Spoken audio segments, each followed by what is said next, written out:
all to imagine a time where you saw someone in need. Did you stop to help them?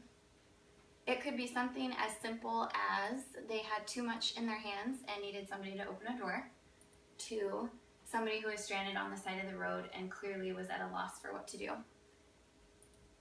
Some of the reasons why we don't stop would range from I had my own problems going on that day, to I would have been late had I stopped, or the classic, there were plenty of other people around who could have taken responsibility and helped.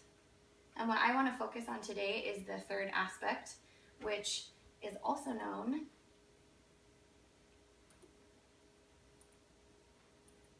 as the bystander effect. So the bystander effect is a social psychological phenomenon where groups of people are witness to a crime or an event where somebody is in need, and because of how many people are bystanders, they feel that the responsibility isn't solely their own. So they think that it's something that they can kind of shirk their responsibility onto somebody else and not feel guilty about it. And one of my own experiences with the bystander effect was probably 3 years ago now. And my husband, my mom, and I were grocery shopping at Winco. And on our way out, it was raining sideways that day. And there was this woman who, this isn't an exact representation, but it got me pretty close to it. She was severely disabled. She had one arm, one leg, and was blind. And she was in a wheelchair, and her caretaker was with her. And her caretaker took off in the rain, leaving her at the curb to fend for herself.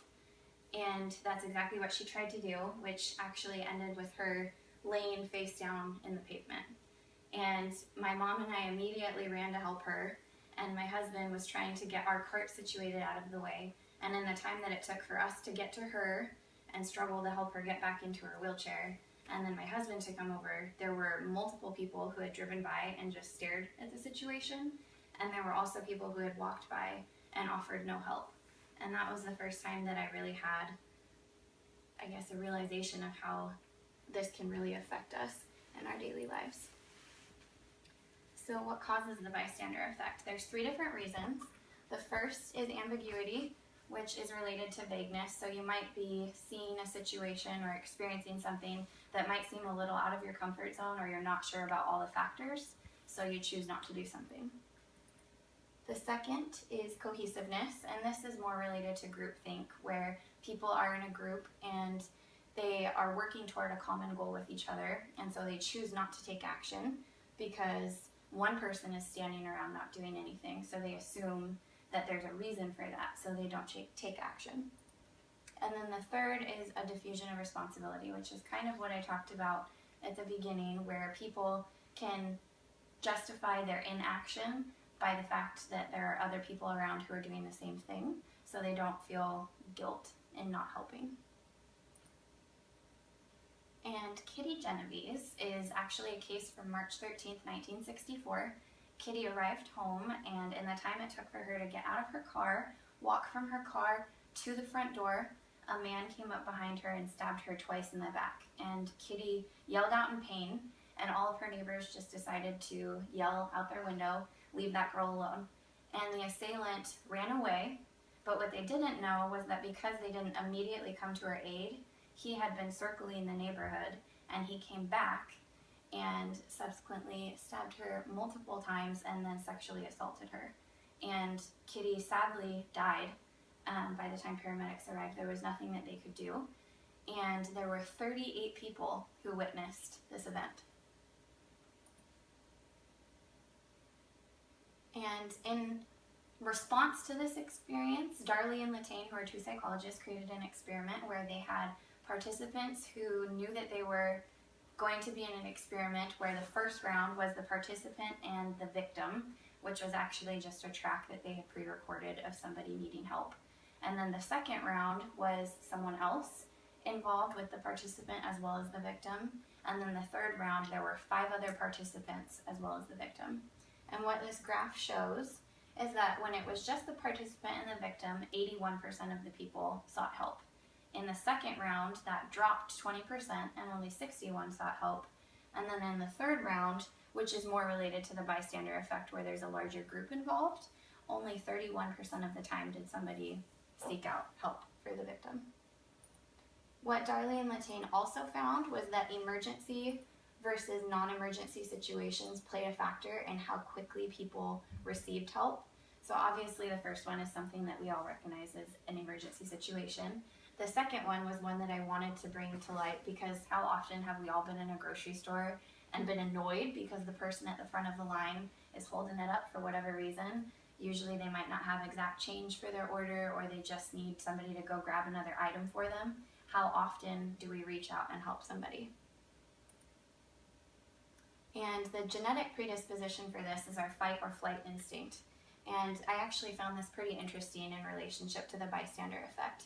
When you see a burning building or a car accident and you hear people screaming out for help, you are literally genetically predispositioned to take action.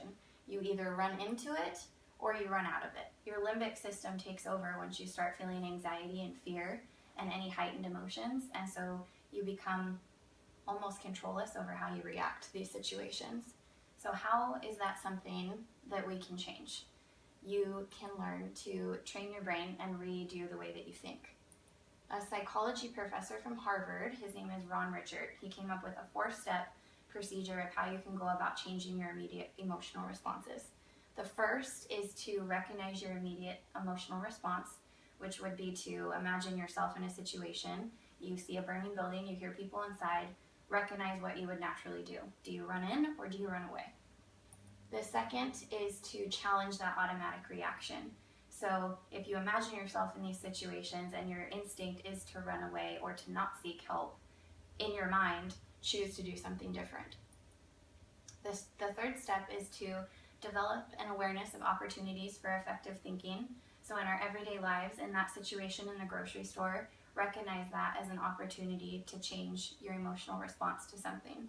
Instead of being annoyed, help.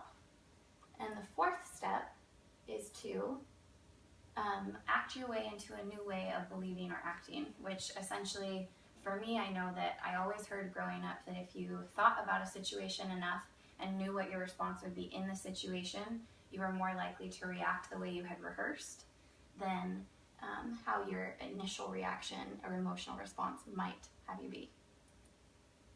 And another way that we can overcome this is learn to recognize it and then stand up and do something about it. If you see these situations happening, take action and then educate other people on the bystander effect, because like I said, until I had a personal experience, it wasn't something that I naturally thought about. And we can also stop hesitating in these situations. Choose to take action and do something, because more help is better than no help. Because it's something where if we choose to take action, we can be the change that we wish to see in the world. Because if we were in a situation like that, wouldn't you want someone to stop and help you? Thank you. Yes, I would.